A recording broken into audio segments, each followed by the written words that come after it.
Bismillah ve salatu ve selamu ala Resulillah ve ala alihi ve sahbihi ve men valah. İmam Bukhari rahmetullahi aleyhinki Sahih Bukhari namlı kitabındaki dersimizin bugünkü devamı. İmam Bukhari Hazretleri mundaq deydi. Hayzdar ayol kishi o'ltirgan yoki yotgan besatda namoz o'qisa qandaq bo'ldi? Buniki hukmi nima degan haqida to'xtalyapti. Bu 517 numaralı hadis. Bu hadisda İmam Bukhari Hazretleri bizga Amr ibn Zurara hadis so'zlab bergan edi deydi. Bu zat dedi bizga Hushaym Shayboniydan. Shayboni Abdullah ibn Shaddad ibn Hadidin hadis so'zlab bergan, xabar bergan dedi. Bu zat dedi manga Hammam Maymuna bint Haris so'zlab bergan, xabar bergan. Bu anam dedi. Mening bisatim yoki ko'rpam Peygamberimiz namoz o'qiydigan joyning utulida ro'pro siz edi dedi. Hatta ba'zida Resulullah'ın kiyimi bana pat tigib ketib qoladi. Men shu vaqtida men o'zim yotqinimda yotgan altimda shundaq kiyimlar tigib ketadigan avvallar bo'lib qoladi degan. Demak bu hadisda hamda shu hayzlar bo'lsin, mayli hayzlar bo'lmasin, shu ayol kishi bu holatda yon taraflarda tug'an bo'lsa, ba'zilar badan tegib ketgan bo'lsa, bu namoz yani bo'laverdi degan bo'ldi. O'zining ayoli bo'lganligida. 518 numaralı hadisde hem de İmam Bukhari Hazretleri bizge Ebu Nu'man hadis sözlep bergen idi dedi. Bu zat dedi bizge Abdülvahid İbni Ziyad hadis sözlep bergen idi. Bu zat dedi bizge Şeybani Süleyman hadis sözlep bergen idi. Bu kişi dedi bizge Abdullah İbni Şeddad hadis sözlep bergen idi dedi. Bu zat yani dedi. Men Meymuna'nın mundaq deganligini anlagan edim dedi. Peygamber Aleyhisselatü Vesselam namaz okuydu. Men Resulullah'ın yanında uxlab qolatdim. Secde qilgan vaqtida Resulullah'ın kiyimi bana tegib ketdi ki men shu holatda hayzdor edim degan. Endi Musaddad Xoliddin o'shiqroq boshqa shaklda bayon qilib, bizga Sulaymoni Shayboni hadis so'zlab bergan. Men shu vaqtda hayzdor edim deb shundoq degan dedi. Bu Maymuna onamiz Peygamber sallallohu alayhi vasallamning sevimli ayollarining biri. Şu Medine'de Mekke'ye qarab mangan vaqtimizda Mekke'de Cumum degan yerda Ömür Mescidinin oldidiroq o'ng tarafda bir qabrisi bor. Shu yerda dafn qilingan.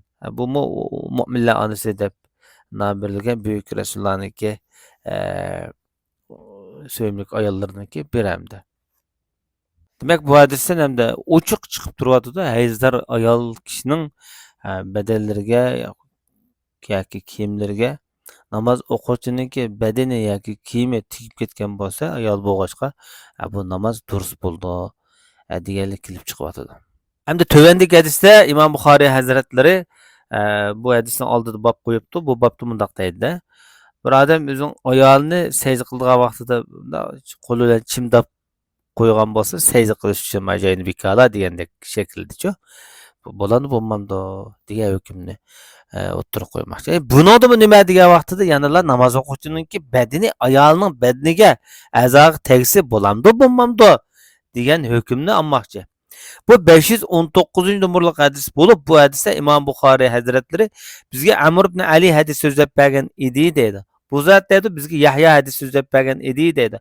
Bu zat dedi bizga Ubaydullah hadis so'zlab bergan edi dedi. Bu zat dedi bizga Qosim Oyisha radhiyallohu anhadan hadis so'zlab bergan edi dedi. Hamda Qosim deydi bu yerdagi Qosim ibn Muhammad Oyisha radhiyallohu anhadan hadis so'zlab bergan bo'lib, Oyisha onamiz deydiki hey İzzet, bizni bir eshakka o'xshatdingmi? Ha? Men Peygamber Aleyhisselatü Vesselam'ның namoz o'qiganligini ko'rgandim deydi. Men Resulullah bilan qibla tam orsida o'ndisiga yotatdim. Resulullah sajda qilmoqchi bo'lsa, putimni shundoq chimdib qo'yatdi. Men putimni yig'ib olatdim deydi. Hamda yuqoridagi hadislar asosan hammasi bir nuqtani kuchlantirdi. U bo'lsa hayzlar ayollarning mayli hayzlar bo'lmagan ayollarniki badan tegsi bo'ldi degan mazmunni kuchlantirdi. Hamda bu tövende İmam Bukhari Hazretleri deydi. ayol kishi namoz o'qiyotgan odamning ustidagi nijosat, ziyonliq narsalarni iliversa bo'lamdi, bo'lmamdi dedi. Ha buningda yana shu badin tegadigan avollar bor. Bu 520 numaralı hadis bulup İmam Buxoriy Hazretleri bu yerda bizga Ahmad ibn Ishaq Soramari degan kishi hadis so'zlab bergan edi dedi. Bu kishi hamda tarjimali boshda o'tmagan. Bu İmam Buxoriy Hazretlerining ustozi bo'ldi. Chunki İmam Buxoriy Hazretleri bu kishining nomida 5 hadis bayon qilgan. Bu kishiningki ismi Ahmad ibn Ishaq ibn Husayn nomi bilan mashhur. Sarmarari mi deyildi. O'zi tegi Buxorolik odam. O'zining nihoyatda jangovar boturlik bilan mashhur. İmam Ahmad ibn Hanbalniki nihoyat yaqin hamrohlari do'stlarining qatorida. O'zi nihoyat rostchil degan hadis ulamolarining nomiga erishgan. Hijriya 242-yil atrofida o'lib ketganligi bu kishiniki xotirlangan. Bu kishi nihoyat ko'p g'azat qilgan, urush qilgan odam. O'zi fazilatlik, davomli o'zining shu ibodat bilan o'tgan buyuklarning biri. O'ziniki nihoyatda ko'p jihad qilganligining tufaylidan bir kun o'zi mana qilichini ko'rsatib turib bu odam deydi, shunday deydi. Men rostlan bilmijima dedi shu nechadan o'tganligini nima qilish bilan. Men ma'nolar 1000 turkning kallasini kesganman. Agar yana umrim bo'lsa, yana 1000 turkning kallasini yoki 1000 kofirning beshini kesatdim men deydi, shunday deydi. Bidiyat bo'lishidan ensirmisam, men qilishni men bilan qabrda ko'mab qo'yib, billa jasdim bilan birga ko'mab qo'yish buyuraytdimki, qiyomat kuni menga bir shafaat qilsgan deb mushta o'ylab ketmay, lekin bidiyat bo'lib qilishidan ensirayman degan. Demak, o'zining bu olim bo'lish bilan birga, zohid bo'lish bilan birga shijoatimi shu o'z davrida hang-tang qoldirgan buyuklarniki biri.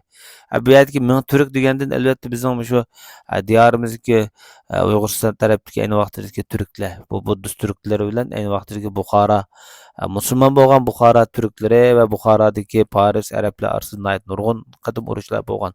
Albatta shu biz tarafdagi buddist turklarniki kallasini kesdim degan bo'lishi mumkin bu yerda. Bu ehtimolga yaqin hamda. Demak, bu odam shunday nihoyatda buyuk odamlarniki biri. Bu kishiniki ustozi Ubaydulloh ibn Musa, Ya'l ibn Ubayd, Amr ibn Asim deganga o'xshash buyuklar. Lekin bu odamning faqat birlam shogirdi qilib qolgan ekan. Boshqa shogirdlar bo'lishi mumkin, lekin tarixda qilib qolgani faqat va Imom Buxoriy hazratlari. Shunlashqa Imom Buxoriy hazratlari bu kishining nomida 5 hadis rivoyat qilgan. Endi bu kishi deydi bizga Ubaydulloh ibn Musa hadis so'zlab bergan deydi. Bu zat deydi bizga İsrail Abi İshaq Amr ibn Maymundan hadis so'zlab bergan. Amr ibn Maymun Abdullahdan. Bu kishi deydi arada Payg'ambar sollallohu alayhi vasallam Ka'bada namoz o'qiyotdi. Bir guruh Qurayshliklar o'zining anjuman so'rovlarida o'ltirishgan deydi. Ulardan birisi gap boshlab deb qoldi. Maryaxur qaranglar dedi. Estağfirullah. Bu payg'ambarimizning dadida Maryaxur qaranglar dedi. Uzubillah. Qaysinglar palonniki shu bir tugisi var. Shu tugininki qishig'i berib, shu tugining tizak, qon, shu ishchilarini, puchay vakizalarini demoqchida. Ashilarni ilib saqlab turib, saydi qilgan vaqtida uni shu dumbisiga, dolusuga qo'yib qo'ya oladi Maryaxurni dedi. Yani Peygamberimiz bular Yaxur deb tanqidlayapti. Nauzubillah. Azaldan shu din düşmanlarininki nimasi yaxshi ko'rmagan dindorlarni cho'qim shunday qabih so'zlar bilan ayblaydigan, tanqidlaydigan avvallari bu tarixdan buyon bor ishlar. Bugungilar ish emas bu mana. Deganiga ularning eng shaqiy, baxtsiz bir so'rindoshlardan birisi qopib, men qilaman deb qopdi-da. Payg'ambar alayhisolatu vasallam sajda qilayotgan vaqtida degandek bu tuguniga go'sh-po'sh qarim-pirillarni payg'ambarimizning dumbisiga dolusi qo'yib qo'ydi. Payg'ambarimiz sajda qilgan holatda, ya'ni turiyverdi dedi. Ular kulib ketdi, kulishib, qaqoqlab, sang'ayam bo'lib ketishdi bular dedi. Shundan shu yerning ichida bir odam bir xabarda Fatima radhiyallohu anhaniki huzuriga berib dedi. Yani o Cüveyriye idi deyilipdi bağan adam. Nahayet yügrep keldi de Fatıma anamız. Peygamberimiz tak secde kılıp atkan. Bu peygamberimizning uyi bilan hozir Masjidil Haramning atrofi shu fursatlida, shu vaqtlarda taxminan 6-700 metr keladi. Shu yerga berib, yani kagicha xil orliq bor. Yani demak, oldikani 1 kilometr atrofidagi yerda shu 1 kilometr atrofidagi yerga berib kagichilik sajda qilgan holatda duo qilib turyotdi peygamberimiz. Ya Alloh va Rasulullohning sabirsin qaranglar. Ay Fatime anamız kilip bu üçeylining hemmini Resulullah'dan ilk taşı etip andan kapırlığın kaşığı vardı. Qaranglar ma kız valının ayeti ma merdallikini kapırlığın kaşığı bir ulan tillap gitti. Peygamberimiz namazını okup bolganda dedi ki Allah bu yerde bir iltica kılıp münacat kılıp atdı. Allahumma aleyke bi Kureyş. Ey Allah, ey Allah, Kureyş'ni sana tapşırdım. Ey Allah, Kureyş'lerini sana tapşırdım. Ey Allah, Kureyş'ni sana tapşırdım. Ben ularni helak kılgın, ularni azaplığın, ulardan intikam ağın dedi. Demek bu yerde bu hem Kureyş'ler emese, şu Kureyş'ten şu azar bergen şu müşrikleri. Andan ularımı bir sanap çıktı. Ey Allah, Amr ibn Hişam'ni helak kılgın. Utbet ibn Rabi'ani helak kılgın. Şeybet ibn Rabi'ani helak kılgın. Velid ibn Utba'ni helak kılgın. Umeyyet ibn Halebni helak kılgın. Ukbet ibn Abi Muaytni helak kılgın. Umaret ibn Velidni helak kılgın deb dua kıldı. Abdullah dedi ki ezbirayı Huda dedi. Ben ulanın hemmisini gördüm muş sanıgan yettedemnin Bedir günü hemmisi öldü bulanın ki. Bedir'nin şu vaxtidagi Bedir quduqiga apırıp şu yerga tashlab tildi bular. Putidan so'rab apırıp tashlab tildi. Andan Peygamber sallallohu alayhi vasallam dedi ki bu quduq tashlanganlar mengu lanet uchraydiganlar dedi. Demek ola hazır kadar Allah'ның laneti uçuravatkan bolsa, yani insanların lanetinden bu bular quruq qalmadı. Bedir'ge bağan her qanday kişiler, yoki mushu hadisni o'qiyotgan her qanday kişiler çoxum bularga lanet o'qimay turolmaymiz her halda. Chunki bular Allah'ның eng söyümlük peygamberiga azob bergan, Allah'ның eng söyümlük peygamberiga lanet qilgan, eng söyümlük peygamberini haqorat qilgan kişiler. Chunki bularningki bu yerdagi bu jazosi aniq oshkora bir cho'ng bir zo'ravonlik bu, zo'ravonlik.